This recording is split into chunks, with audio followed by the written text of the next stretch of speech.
everybody, and welcome to the front nine coverage of round 2 of the 2021 Music City Open, presented by Dynamic Discs. I'm Brian Earhart, joined here by Nathan Queen. Yet again, we are back at Cedar Hill, and Cedar Hill kind of gave some really solid players a tough time yesterday.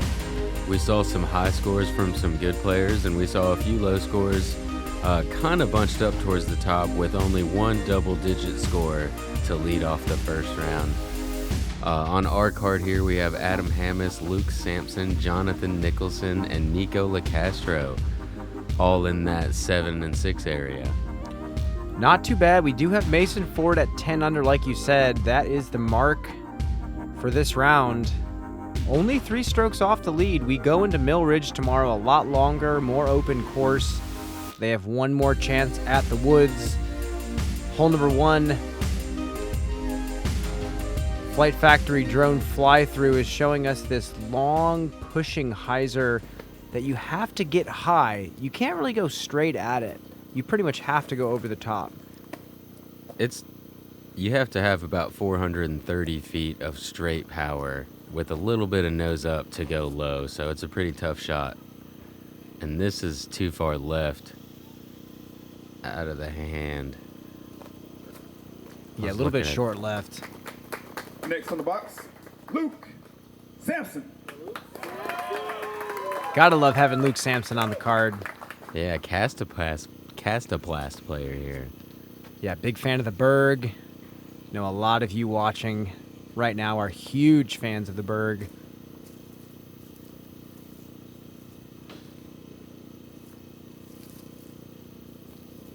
One of the true grinders on the road this year.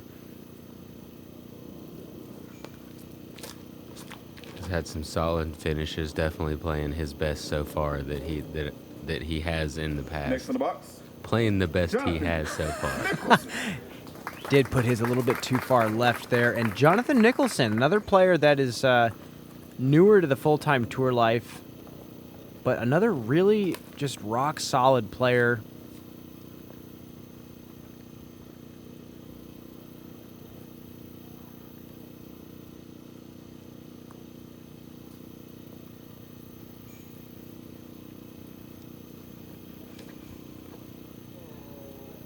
Ooh, a little lower out of the hand. That's turning. Not terrible. Nikko Locastro.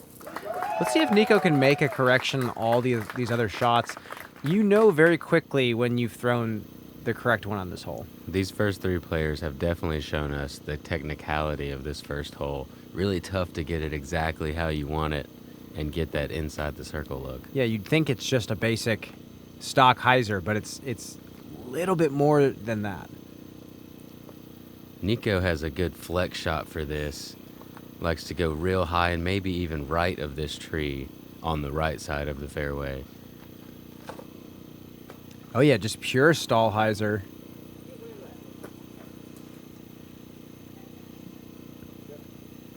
And that is the correction you needed to make there. Rest of the players are really just looking at some up and downs from here. Couple of long putts from our other 2 players. And if anybody remembers way back to early on this year at Texas State's, I said I had played with Jonathan Nicholson before and called out a baseball background. I was completely wrong. And I'd like to just shout that out. Jonathan Nicholson didn't play baseball, so don't think he did. He did have that ultimate background, though. You can see in his form a little bit. Okay, so Adam Hammis's putt is On point. has been all year. He's just been winning left and right this year. His game is definitely leveled up. On center from 55, 60 feet there. Great way to start the round.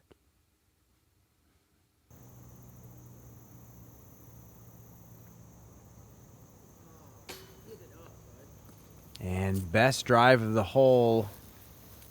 Nikko cannot capitalize from 30 feet. And Adam is going to be the lone birdie on the hole.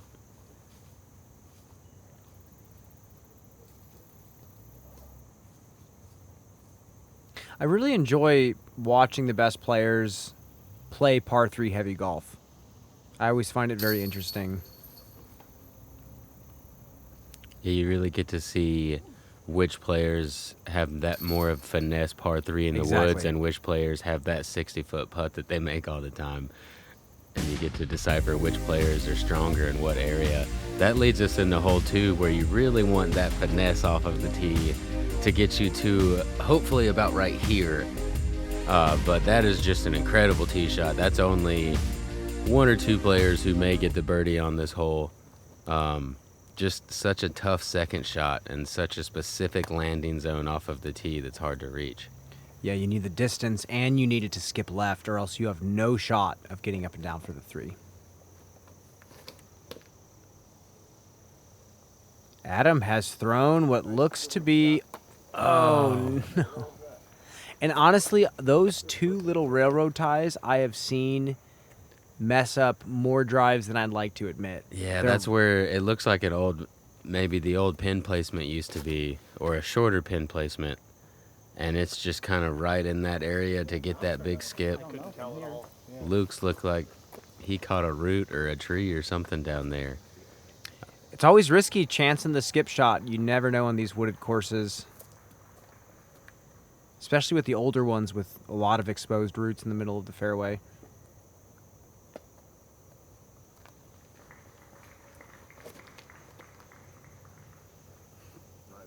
He's put it out there, sawed it off nicely on purpose, and got in front of the railroad ties. Is he still pinched off a bit? He's still not far enough left to get to the ideal gap. He may have a look at that little skinny gap on the inside, but that's a brave one to take. Yeah, this is definitely one of the tougher holes in the course. It seems like the par 4s on this course out at Cedar Hill are kind of that's the real challenge. The really challenging holes. 2 and 18 have played as the hardest 2 holes on the course for the first 2 rounds. And they're the 2 par 4s that you really think of after playing out here for a few days. Nikko gets himself to a decent spot. He's still going to have a little bit of work to do. Luke's lining up just a skip forehand, it looks like. 4 sounds pretty good for him at this point. And he's pushed it a little left of the gap, but does push in. Once you get up to that bridge, you're kind of in the ideal spot to try to get your par. Still a little bit of trees to navigate. Okay. Similar spot. Yeah, this one averaged 4.58 on the day. So just a lot of people making just a tiny mistake and not being in position for even a 4. He's going for this inside gap. And just a little bit left. So that's such a small gap to hit. Maybe 5 feet across. Yeah, he had it real close. Oh, Nikko's going again. He's also going left gap. I don't even know what gap Nikko was going for. Whatever it was, he nailed it. Great shot, though.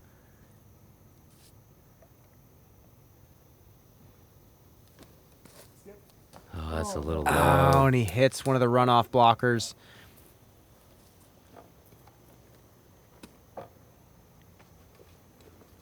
No problem for Adam. And Jonathan able to stay out of the thick on the right side. Still leaves it a little short. That's a fairly steep uphill putt that he has there. And much longer than Luke wanted for par after 2 pretty good shots. That's going to be the very common 5 that we're seeing on this hole.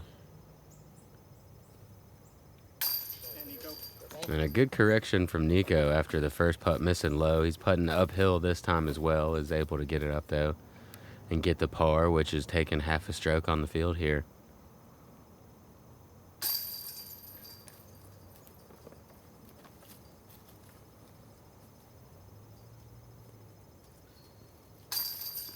Yeah, pretty common spread here. Yeah, slightly better than the field, which is what you expect up on Chase Card.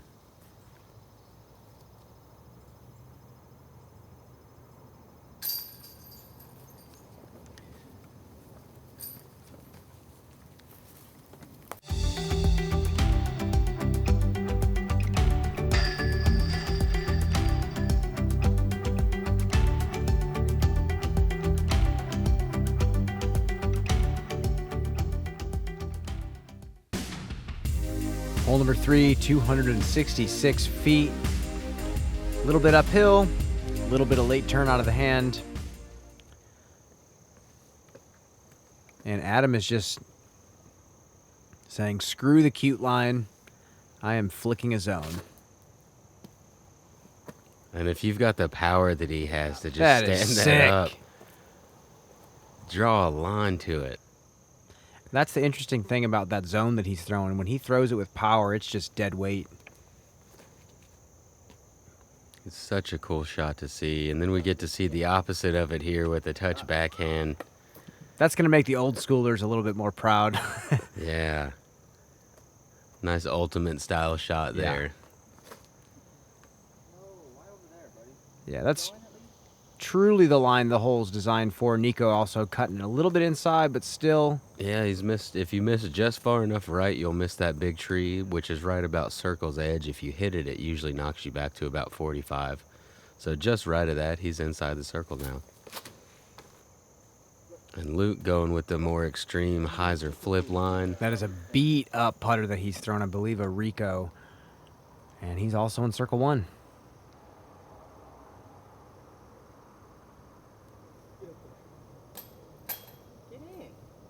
Sticks it on top of the basket. Yeah, that's better than low. I know. Definitely. I have the low feelings a lot, so that always feels a little better than low. And the rest of the card just going to be tapping in for birdie here. Definitely one of the par 3s on the course you really want to get. Yeah, this next stretch in general, you need to put the foot on the gas, or else you're falling behind. And Nikko just... Well, There you go. moving on. Hole number 4, 321 feet. Oh, Nathan. Pretty much just a straight shot here. You've got the line off to the right side if you want to mess with the skip, but the way that the ground plays, I think that's a zone. I think that's the same zone he just threw on 3. This is actually something I've taken from Adam is powering up on a zone forehand over the 300-foot mark. I never used to think it was even a thing, that people were doing. Him and Macbeth were both starting to throw that shot a lot more this year and last year. And Jonathan, again, showing you kind of the exact opposite of what Adam's doing. He throws that shot off to the right side and doesn't really mess with the skip, just decides to put it 25 feet, not worrying about getting parked on the basket. But 2 great shots so far. Let's see what Luke decides to do. He's going with that low skipper. Oh, Just no. a bit too low, though, and he catches that long grass. Yeah, the ground out here is soft. There was a lot of rain the week of the event, and for the practice rounds, it was just soupy out there. Tee pads were just covered in dirt. They've done a good job of cleaning them off before the event, but... And we've gotten pretty lucky that the rain has held off since Tuesday or Wednesday, and we've got clear skies for the rest of the weekend. This is looking good from Nikko. Might even get a little ground play. Oh, and Beautiful shot. He does get that skip. Let's do a jump back to Nikko's throw here. Little bit of hyzer out of the release. Gets the body all the way followed through. Gotta love a Nikko backhand. And like the form checks that we saw yesterday, you see out here on this shorter course, just kind of short and compact, a lot of wrist snap right at the end. And I feel like that's an experienced player's ability to lengthen or shorten the stroke, but keep the timing clean.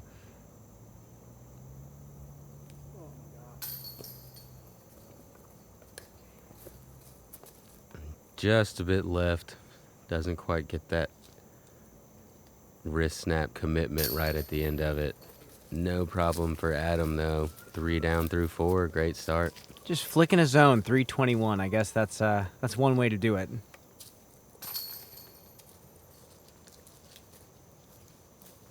Nikko with the absolute park job.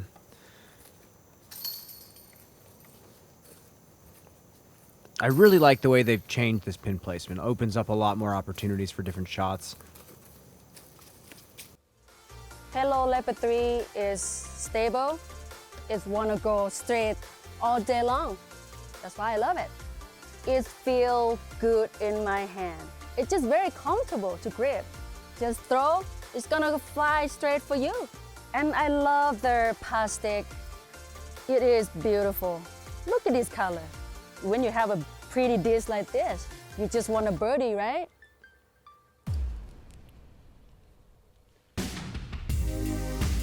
That moves us into hole 5, 236-foot uphill par 3 with a low ceiling. You want to get just right of that leaning tree, ideally, and flare up here softly off to the left. There's a couple sneaky lines if you end up left of that tree.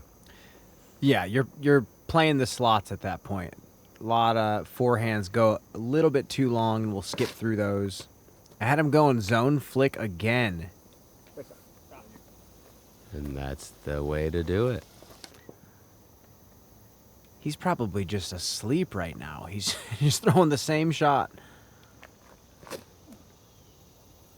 Nikko going a little faster disc. He's going behind the leaning tree. Yeah, he's gotten that a little straight, but he gets on through there. Tap it in. Let's take a look at this ultimate sidearm from John. You can almost see it just in his windup. Yeah.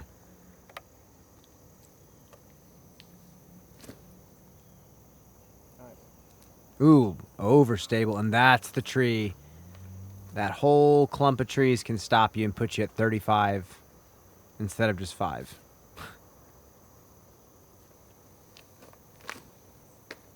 And another great sidearm from Luke. That gets in front and puts him to about 10, 15 feet as well. Pretty solid grouping of sidearms there. Yeah, just outside the circle here from Jonathan. We'll see if he can start off maybe a star frame here. Just off the front.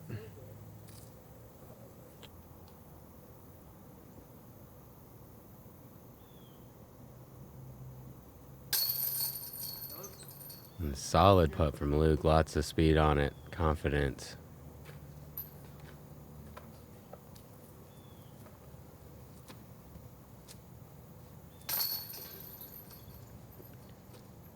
Tapping it in again. And I'm sure at this point, Adam is just taking every disc out of his bag. He's got his white zone, maybe a putter, a couple snacks. I'm just taking a guess, but I think he might throw a different disc on this next hole. Especially number 6. If he can get a zone up over top on 6, then You'll give him a cookie. I might take the headphones off. Yeah, number 6. I mean, lucky for us being lefty, the spike hyzer is the play. But for the righty, they have there's a lot of practice that goes into getting this one right. All right, I get to keep my headphones on here. He is going Raptor. And just goes straight up spike sidearm. The tricky part about this hole is... It looked like a pretty good line. He might not quite have been far enough right. You have to get so high up there because there's a secondary row of trees that are even taller that you can't see. I've found that personally the distance driver is the only thing I've been able to get up there with.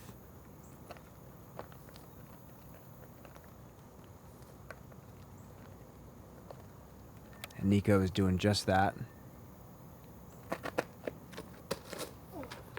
It's going a little flatter line. I don't know if it has the height.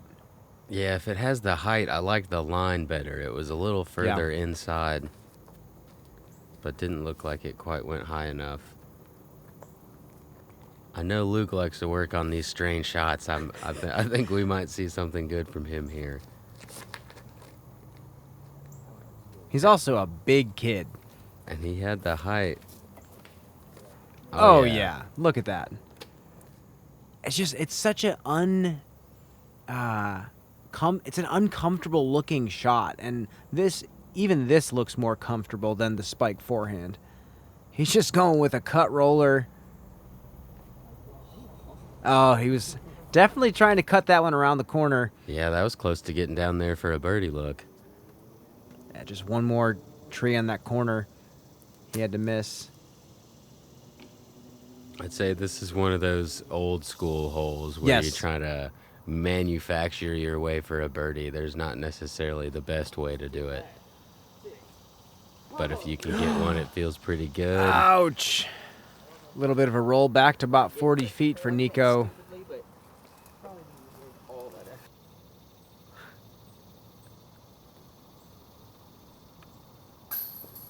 Adams did get up there a decent ways, but still from about 35. Can't capitalize. Nikko from, I guess, about the same. And that's a stinger. It's a short hole.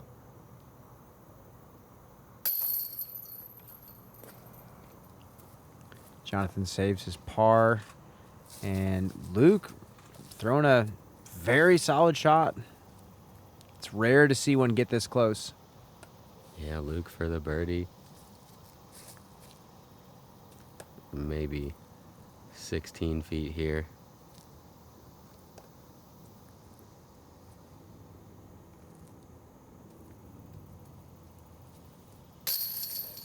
Yeah, and a great putt.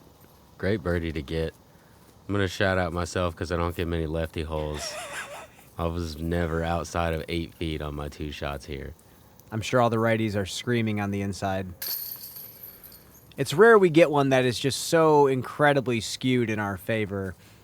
And I was just happy to do it correctly both times. Yeah, exactly. Yeah, take advantage of it. And we move into number 7, 632 downhill. This is just a fun tee shot to throw. It is. You get to throw really whatever disc you're comfortable with hitting this gap. As long as I wouldn't go more than a 10 speed maybe, but it's pretty much anything you can throw straight that's not going to lift on you.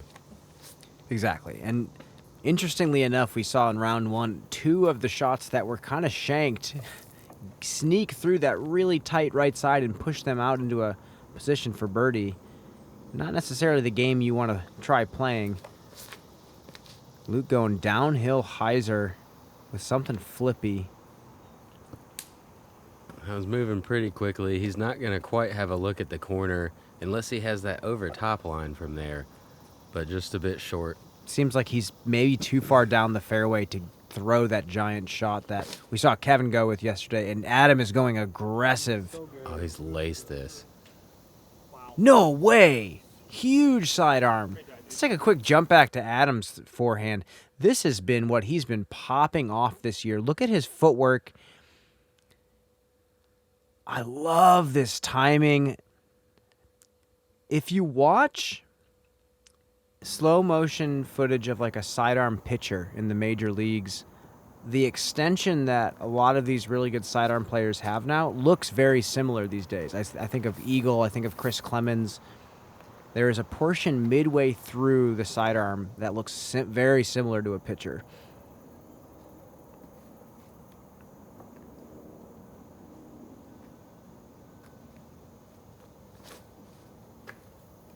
Ooh, kind of a short, compact swing there for Nikko.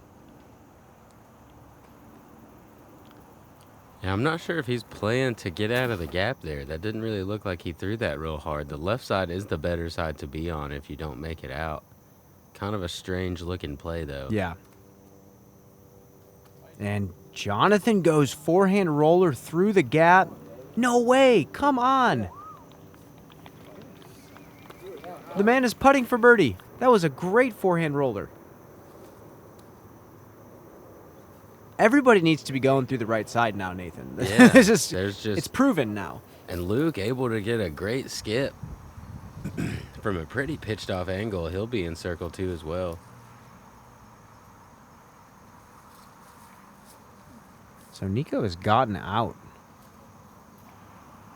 Did not quite see him get to that spot. I'm not sure if... Huh. Adam, however, we did see get to his spot. He's trying to dunk it in for the eagle right now. That's a great shot there from Adam. And here's Luke for a long birdie.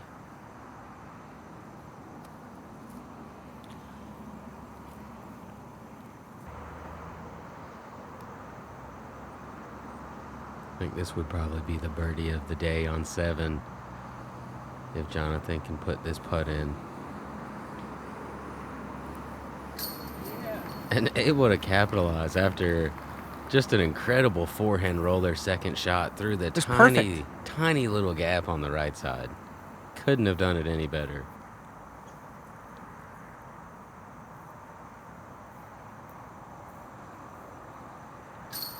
And Adam continues a hot start. Yeah, he shows you the other way to play the hole with just the perfect tee shot, getting out of the gap and flaring. Yeah, he's 5 under through 7 holes. He's only missed 2 so far.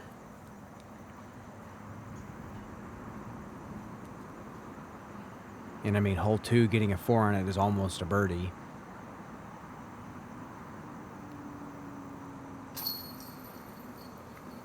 Nikko also with a good birdie. Moving into number 8.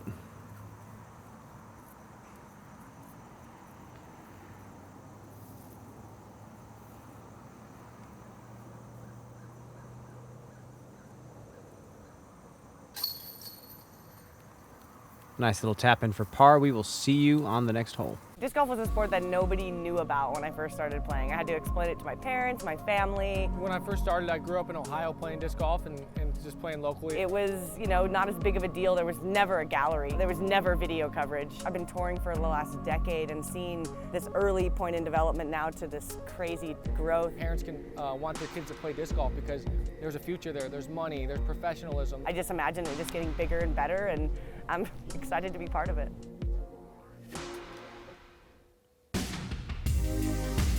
I really like hole number 8. The distance is such where the individuality of a player truly comes out. How do you like to throw long and straight? Is it Annie to flat? Is it hyzer flip to flat? Is it inside out roller? Yeah, I suppose. Yeah, I guess that's an option as well on this one. Ooh, Adam just... A little bit of a misrelease there. You saw him dip a little bit on that one. Kind of Yeah. a weird last-second thing. A weird foot stomp into a shoulder dip. Foot stomp into a shoulder dip. Nasty combo.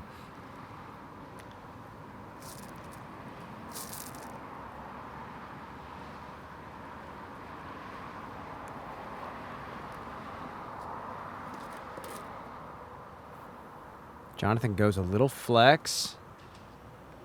And it was looking so good until it hit those low branches. Yeah, just a bit high. And we saw Nikko yesterday throw just a long flex with something pretty overstable. I believe this is an Opto X Ballista Pro. Very overstable run of that disc. And he hammers on this thing. Look at this thing snap out. Oh, this should get a good... Oh, and it's just barely caught a tree over there on the right side. Couldn't really see that. I thought that was going to get a really nice flare up towards the basket. And Luke has a nice low driving shot for this. He's got a low release. Ooh, and that But has thrown too flippy. I think, stood up on that a little bit at the end. I don't know if that was the way he released it or if he just chose too flippy of a disc there.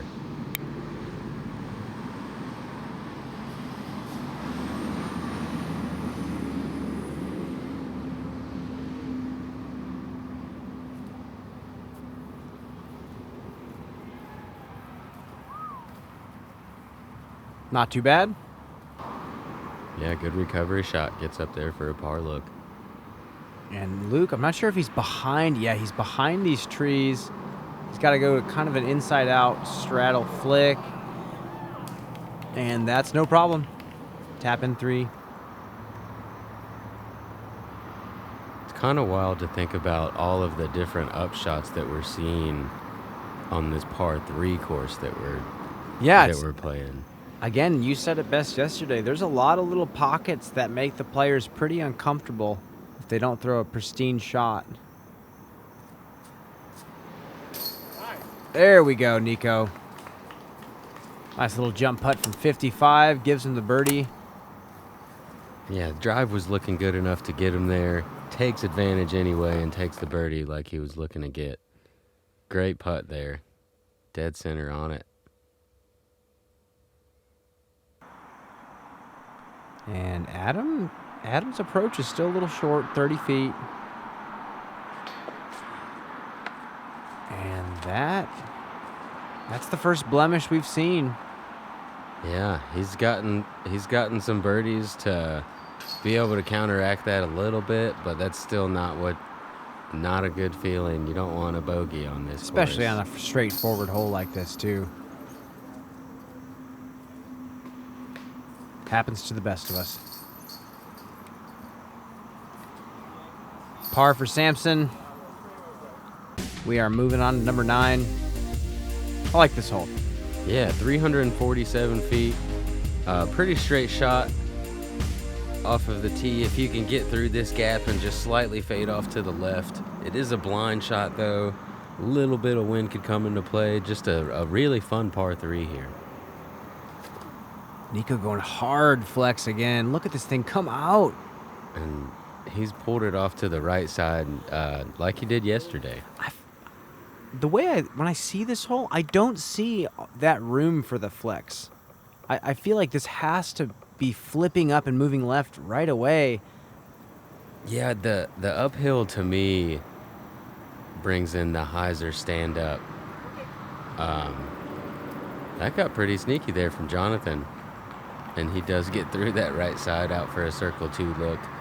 But yeah, I think Nikko's trying to play, just follow that hill up with that flex shot. But like you said, there's not quite enough room on the left side for him to really. There seems to be so many trees on the right that you have to miss. I like this line a lot better from Luke. If that keeps going left. Oh my! Catches the cage, misses an ace by just inches. I about jumped out of my seat on that one. I think we both jumped a little bit there. I knew it was looking good, but did not think it was going to be that good. Wow, I wonder if he knows that even hit.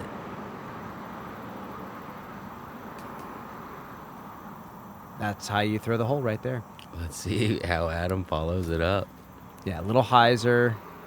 Pretty similar line, might be a little further left. Just clips one of those last trees. He'll have a long look. Nice committed up shot from Nikko.